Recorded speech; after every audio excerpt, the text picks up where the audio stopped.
Welcome to COIQ, a first-of-its-kind video program about health innovators, early adopters, and influencers, and their stories about riding the roller coaster of healthcare innovation. I'm your host, Dr. Roxy, founder of Legacy DNA Marketing Group, and it's time to raise our COIQ. On today's show, we're going to talk about why some healthcare innovations fail to commercialize and why some succeed. John Sharp is with us today. He's the Senior Manager for PCHA, the Personal Connected Health Alliance of HIMSS, and he's going to share why it's so difficult and so unique to commercialize an innovation in healthcare compared to other industries.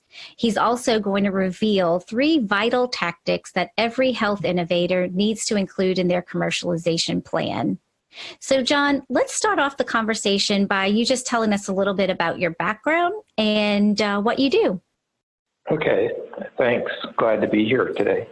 As you said, currently I'm a senior manager and I'm in charge of thought leadership for the Personal Connected Health Alliance. And we're the part of HIMSS that's focused on consumer-facing health IT, whereas most of HIMSS, if you're familiar with it, is more focused on providers and insurers and pharma and other areas. So we're really focused in on the apps and devices that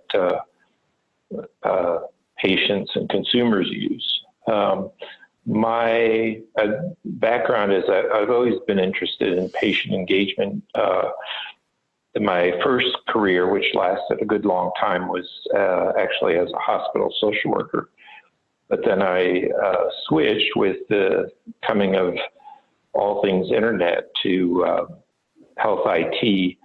And most recently, before I joined HIMSS about 5 years ago, I was at the Cleveland Clinic in research informatics. So I have interest in research as well as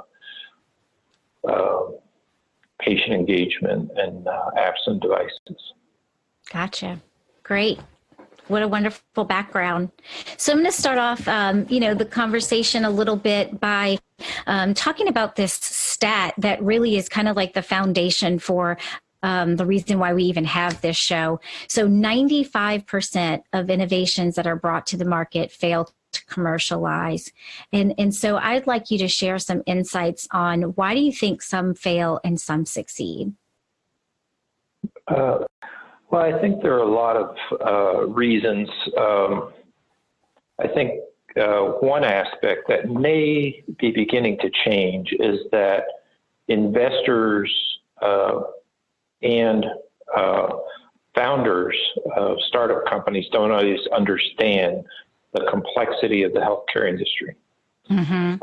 I think investors are getting a little smarter and realistic about that, which is encouraging. So I think that percentage hopefully will go down as a result, but there's still a lot of money available, a lot of people willing to invest, so that danger is still there. I think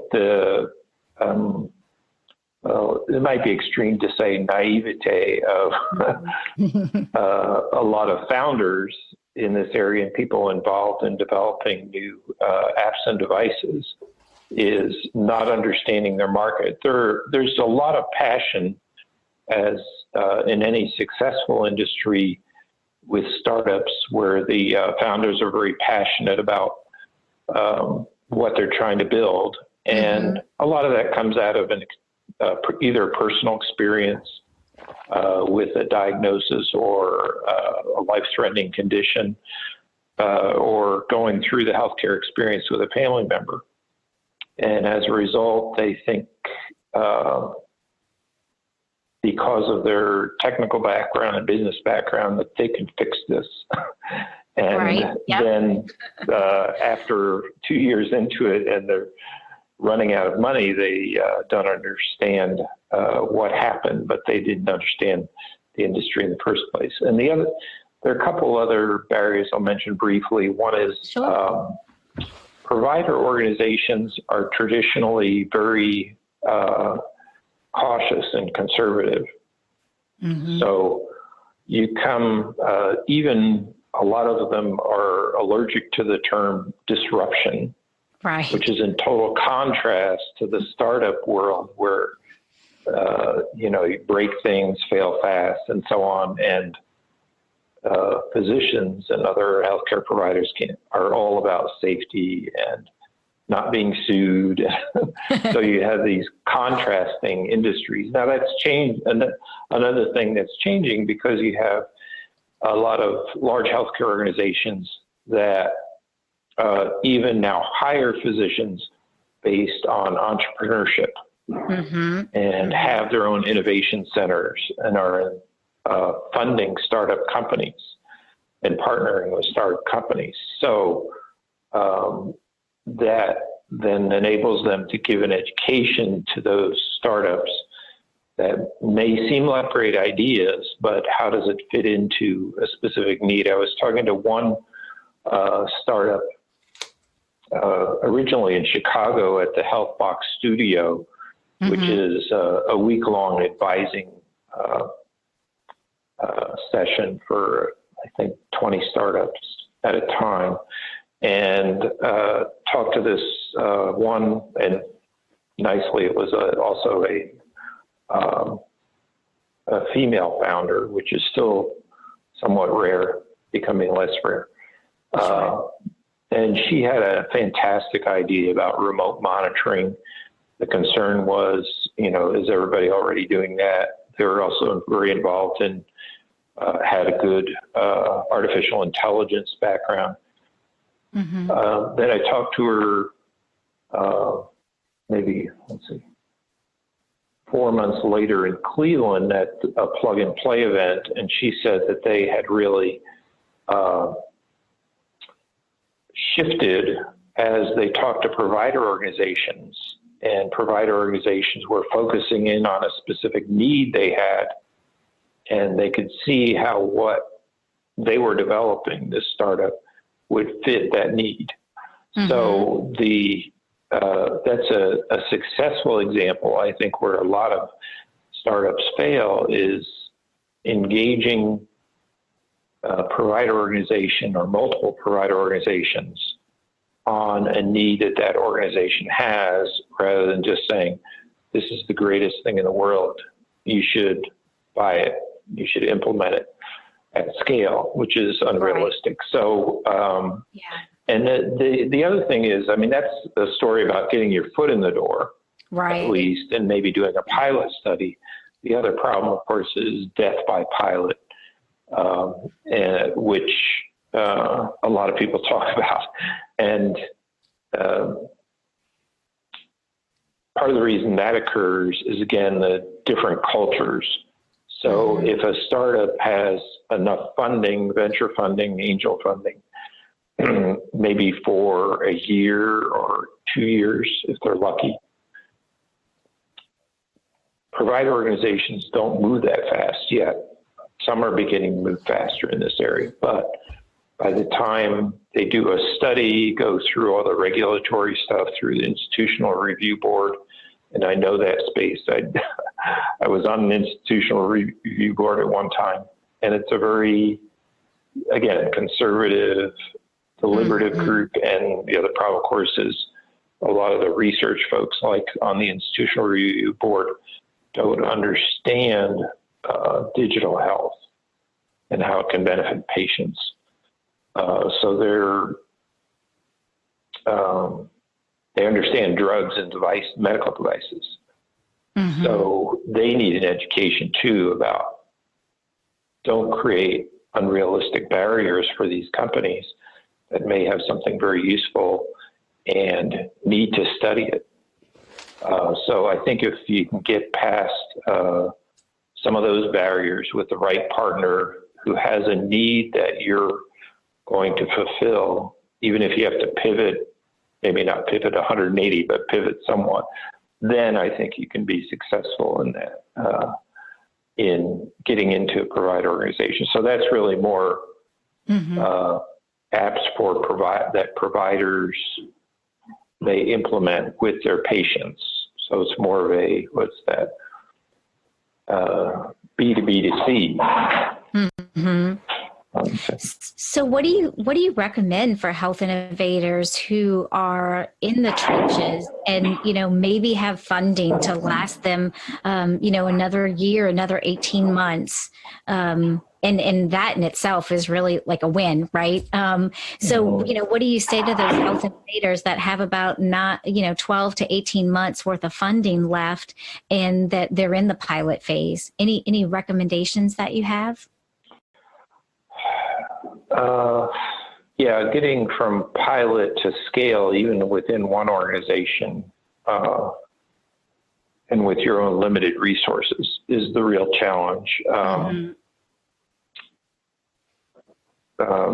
Not even talking about the next stage, which would be either acquisition or commercialization.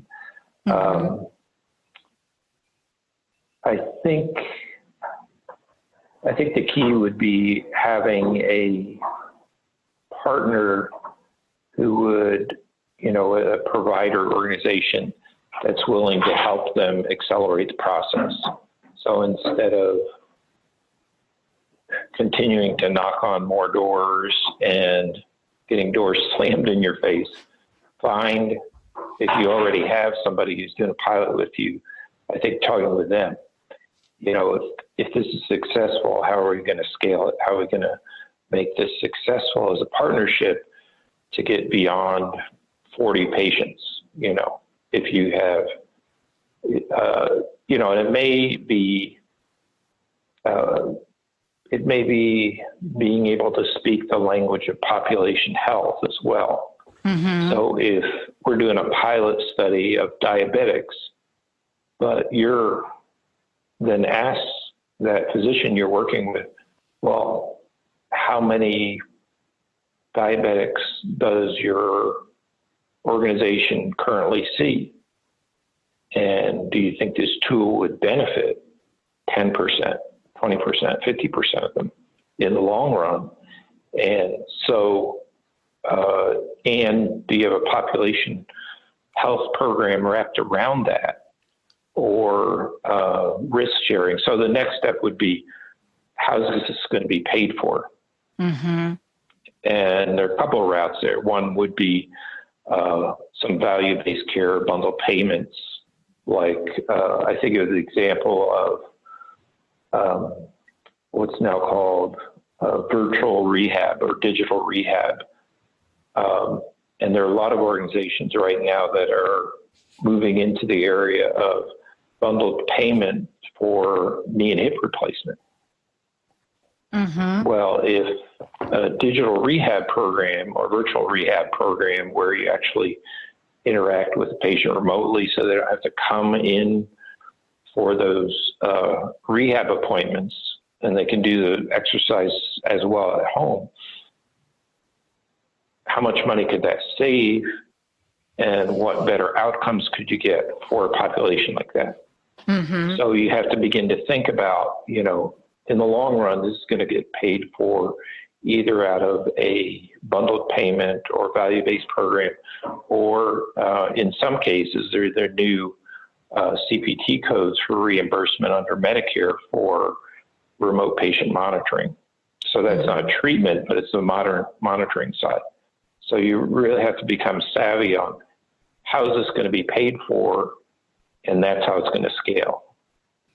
Yeah, we've had some conversations with health innovators about, not just getting really excited about a pilot and, acquiescing to any terms, but, negotiating that pilot agreement to make sure that they have funding, that, if they achieve certain benchmarks, they're, willing to actually purchase something on a much bigger scale going forward if they have a successful pilot. Yeah. Yeah, and I've only heard of one company, I think it is Canary Health, that has a guarantee, outcomes guarantee. So they, you get the tool free as a provider organization if they don't meet their outcome targets for chronic illness. But I think they're the only ones trying to do that. It's very risky, but it's taking on the risk really of that the provider would usually get stuck with. So that's a very innovative business model, and we'll see if it works. But the other, well, this may get to our too far down the road to what we'll talk about later. But I think if you look at successful companies, so that's the other thing too, as a startup, is who really has made it and is going, either has been acquired or has gotten financial success just based on going from pilot to larger studies to scale. And if you look at those companies, they're the ones that have on their website a tab.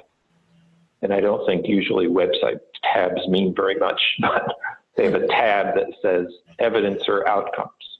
Mm-hmm. And then you look at that and you get to see, you can see their pilot studies, but you can see studies that then go up to 150 patients, 500 patients, and so on. And then you can see they're really doing it right because they have the evidence showing that this works on more and more patients every time they do a study. Yeah. And they tweak their model too, as they scale. Sure. Absolutely. Learning every step of the way Right. and iterating. So, we had talked about a number of different things or strategies and tactics that health innovators need to include in their commercialization plan. What's 3 tactics that you suggest that every health innovator has in their plan? Well, I've thought about this before, and it's always hard to narrow it to 3, but I'll try. Yeah. Okay. Well, I think one is really understand the complexity of the healthcare system and what your niche will be in that system. Because obviously a single solution isn't going to solve all the problems. So, and part of that finding your niche is, so I'm using 2 for this one. I'm cheating. Okay. I'll give you 4. Not duplicating anything that's out there. Obviously, at this point in the market, don't even try to build an electronic medical record. Right. That field is saturated. Yep. Even tools for diabetics or diabetic prevention programs, that's been saturated by some very successful companies. So where are you going to insert yourself and be successful?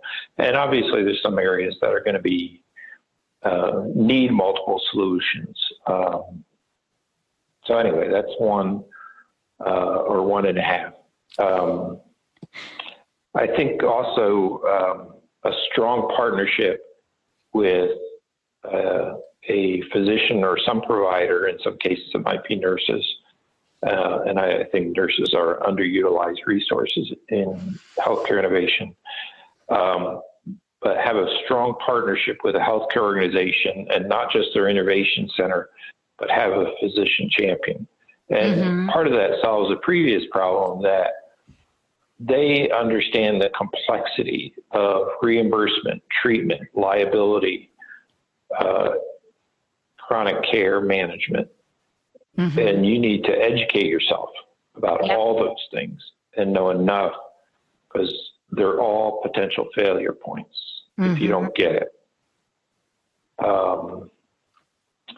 And then a third one is, I would say, usability. And usability is interesting because I think it covers both the provider side and the patient side. So depending on the tool, a lot of the tools, whether it's something like remote monitoring or a prevention program, or even digital therapeutics, a treatment program, you have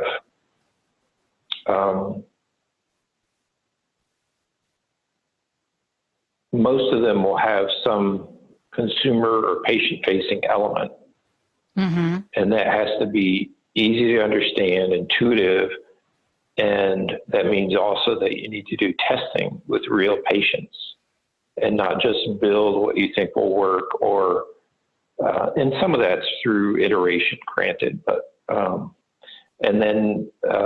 and I think one of the most valuable things that is underrated, or not even, sometimes even ignored, is a health dashboard concept. So if you're doing, for instance, a remote monitoring for a specific condition, and there are a lot of good tools for this in diabetes, again, and some other areas, can you see on your dashboard in simple terms, just like you would with a Fitbit, where you stand today as a patient? And I think patients are getting used to this idea from activity monitors, and it should translate relatively easily to the remote monitoring tools. And then if, for the physician side, the data needs to be integrated and displayed, preferably embedded into the electronic medical record, but if not, easily reached from there, or part of a telemedicine center that's monitoring this population.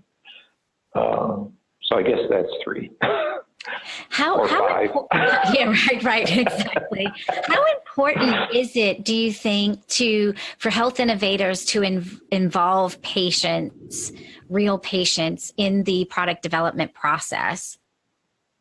I think it's if it's not the number 1 success factor, obviously you have to have money, but maybe it's number 2. I think it's that important, because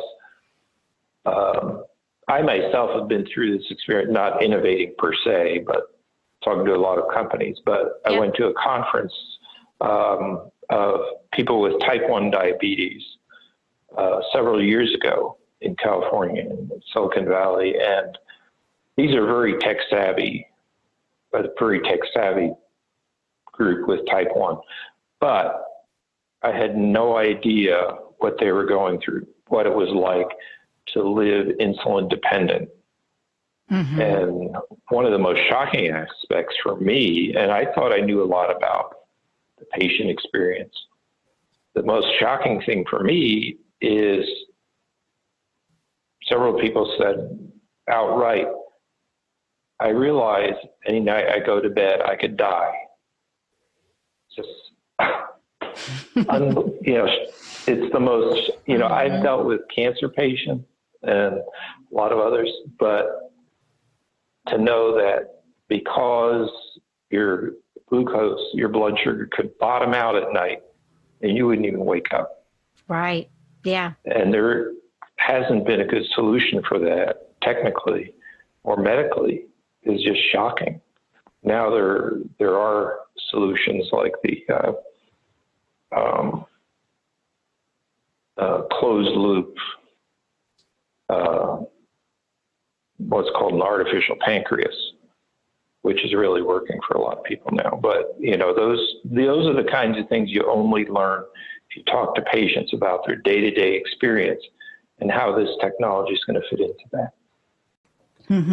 We have a framework, a co-creation framework that we take health innovators through, kind of giving them a clear path with that. We call it the 5 co's, because it's not just product development, but it's co-validation, co-ideation, co-testing, different phases of the co-creation or product development process. How do you recommend that health innovators get patients involved in the process? And are there any pitfalls that they need to be aware of? Well, I think the way to do it is to find what are considered patient experts, and organizations like We Go Health have patient experts. A lot of these people with advanced degrees who are also maybe in other fields, but are savvy enough tech-wise that they understand both their illness and their what technologies really help. And there are plenty of people out there. You could also partner with specific organizations. Like we have just partnered with the United Spinal Association, which I had never heard of before. But It's people with spinal cord injuries who are wheelchair bound, very savvy, both in terms of government policy and getting the tools they need to live good lives. Mm-hmm. So I think that's one. The pitfall is using patients that are too focused or are angry because they've had bad healthcare experiences, Mm-hmm. which is not helpful. But I think the ones who have, and then there's some that are too tech savvy and then don't appreciate what people who are either health or IT or both illiterate Mm-hmm. and how they would use a specific technology. So I think you need to look at what population you're focusing on and what kinds of patients you need. Mm-hmm. Sure. So you've written a lot about, the dilemma that we face when it comes to the language that we use. Tell me a little bit, in our audience, a little bit about this phenomenon and what are some of the things that health innovators need to be mindful of when it comes to their messaging strategy and how they communicate with stakeholders. Depends on the stakeholder. I mean, Patients, we could just broadly providers. say, patients and providers. Mm-hmm. Yeah. Well, with providers, again, I think it goes back to understanding what it's, both what it's like to be a provider. There was an article, I think, out of Stanford where a doctor was suggesting, if you want to provide an innovation for me, you should shadow me for a day to see what it's really like. And that might involve more than 12 hours, by the way. So understanding that and the understanding that they don't want additional burdens. They want things that simplify their work and make it more effective. So I think that on the provider side, it's really understanding them, but also understanding the terminology like population health and bundled payments. So you understand the financial side as well as the clinical side. It's a real challenge, but it's worth every minute of learning that. On the patient side, I think it's, I think you could begin with focus groups, perhaps, but you have to ask the right questions. And sometimes not so much questions. I think, again, it would go back to tell me about your day. What's a day like with this disease? And what challenges do you face every day with this disease? And what are your biggest headaches? And do you have a smartphone? Do you use it all the time? Are you used to using apps? What are the best apps you have? On your phone, what apps do you have on a phone? What do you use all the time? And then you begin to see, okay, this particular group still use flip phones, so I'm in trouble. Right. Believe it or not, they use that's happened. smartphones. Right, they use smartphones, or they use tablets. A lot of, particularly elderly, I think, use tablets, and the thing they use the most is Skype, so they can talk to their grandchildren. Sure. So all right, so those interfaces are good. Well, maybe you'd be a good candidate for telemedicine if that's the case, or whatever. So I think it's really sitting in, but throughout the product life cycle, you may have an advisory group initially, but I think it'd be helpful just to have a kind of if you can afford it, a patient expert as a consultant throughout the life cycle process is actually at the table. So you're making a product decision or an upgrade decision, and they say, wait a minute, that's not going to work.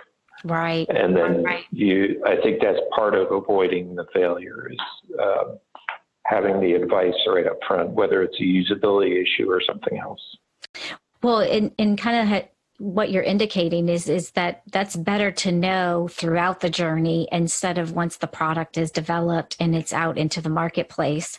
It can be very expensive and almost life-threatening to the company to find out, when you're so far down the road in the development. Yeah, definitely.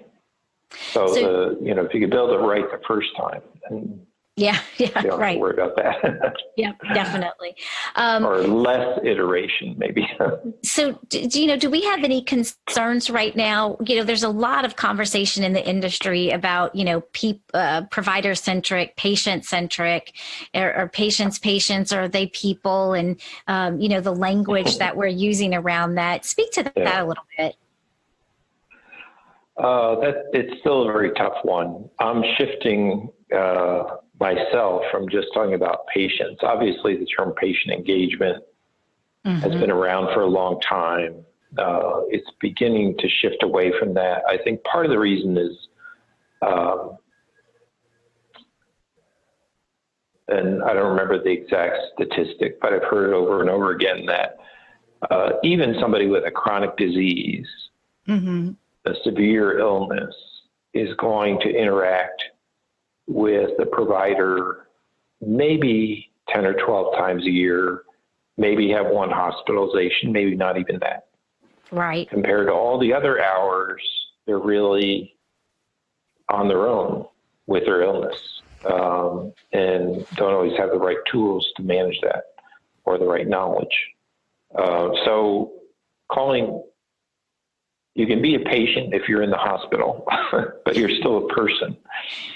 But I don't use person enough. In Europe, they often use the term citizen, but that's more a European-centric, socialized medicine concept, maybe more so. But I like it, but it just doesn't make sense here in the U.S. So I've been using consumer/patient, consumer first. And a lot of people don't like consumer because does that mean everything is commercial? Right. And commercialized. So I don't have a good answer to it. I think the ideal thing would be person. I do use that too, like person with diabetes, person with COPD, rather than, a diabetic or, other terms which seem to pigeonhole people, I think. So I think people with, or a person with a specific condition. And we've had a whole Twitter stream now on this term that I was engaged with this week on the term problem list even. So why, for me as a patient, do I have problems? I really have conditions or symptoms. Sure. I'm not a problem. And that's obviously a physician-oriented terminology that doesn't translate well or feels insulting potentially. So, I think we do need to be careful, and, the patient dashboard may use different terminology than the physician dashboard, and that's okay. We're still talking about the same conditions or problems or diagnoses. I think those are great observations and insights that our audience will find valuable. So we have, a handful of people that have joined our live show today, innovators that are in the trenches right now. What are, what's some of the advice that you have for them? You want 3 more points or 5? I don't know. Give us what you got. We covered most of it. I mean, most of it would be by way of summary. I'll try to think of something that I haven't talked about so far. Well, I think by way of summary, healthcare is complex and not easily disruptive. And part of it is understanding the financial transition or the means of payment transition we're going through from fee for service. And, I think the worst case scenario that fee for service has forced us into in trying to treat chronic disease is, for instance, you're newly diagnosed with asthma. All right, here's a prescription for an inhaler. Here's some patient education materials and paper. Good luck, and I'll see you in a month. and, call me if you have a problem or go to the emergency room. Those are not good alternatives for helping me manage my disease. That's just a recipe for disaster as far as I'm concerned. And I think what we're shifting to in digital health is more continuous monitoring of a condition so you know how you're doing. And treatment, personalized treatment is also a term, precision medicine, which is a little more heavy into genomics, which I don't want to get into, but personalized treatment. So if you see, for instance, if you have a digital, going back to asthma, you have a digital inhaler that gives you feedback on how often you're using your regular inhaler versus your rescue inhaler, and you understand, and the app tells you, the pollution levels when you were using your rescue inhaler 3 times in a row in an hour, and say, maybe I should avoid that, or think twice about that kind of an environment, and just so you learn the solution teaches you as a patient how to manage your illness, helps you with it on a day-to-day basis. This is true in a lot of coaching apps as well. And then helps you understand how to adjust your medical treatment. And in some cases, that might be actually the physician or a nurse or a telemedicine center calling you and saying, we're seeing these monitoring numbers, and they may not say it, but our algorithm tells us that you could end up in the emergency room in the next 2 days if we don't change your medication. So that, again, gets personalized. Based on continuous monitoring, we can customize your treatment. And that's a big difference than ending up in the emergency room and a doctor who never saw you before says, well, we're going to increase your medicine. We're going to add another medication, and good luck. And then you're back in the emergency room within a week because you're not getting good continuity of care or continuous monitoring. So I think in the future, my vision is that continuous monitoring, if it's done right and has the right staffing and has the right user interface that really teaches the patient about their illness and the treatment, that will have a lot better outcomes. And that should be the goal for anybody in starting up in this space. How do I get to that point? There are a lot of ingredients. Let's make sure we cover all the bases. And, which doesn't mean you burn through all your cash in 6 months necessarily, but you do it in smart ways and you get the right advice from the right people and your physician champion and maybe nurse champion and figure this out, and patient champion. So, yeah, absolutely. It's great insights that you've shared with us today. Thank you so much. And so how can our audience get a hold of you? What's the best way for them to connect with you? The easiest way is Twitter, but and it's just at John Sharp. So I was an early adopter in 2007, I think. So I got my name. Great. I'm also on LinkedIn, also just as John Sharp. And my email is jsharp@HIMSS.org. And the HIMSS conference is in just a couple of weeks? Yeah, it starts February 11th in Orlando, in your neighborhood. Yep. And at the Orange County Convention Center. And we're expecting 45,000 of our closest friends and a mile of exhibit space. So wear good shoes. And we're really excited. So connect with John there, and I'll be there as well. So feel free to reach out and stay connected. And until next time, let's raise our COIQ. What's the difference between launching and commercializing a healthcare innovation? Many people will launch a new product. Few will commercialize it. To learn the difference between launch and commercialization, and to watch past episodes of the show, head to our video show page at drroxy.com. Thanks so much for watching and listening to the show. You can subscribe to the latest episodes on your favorite podcast app, like Apple Podcasts and Spotify, or subscribe to the video episodes on our YouTube channel. No matter the platform, just search COIQ with Dr. Roxy.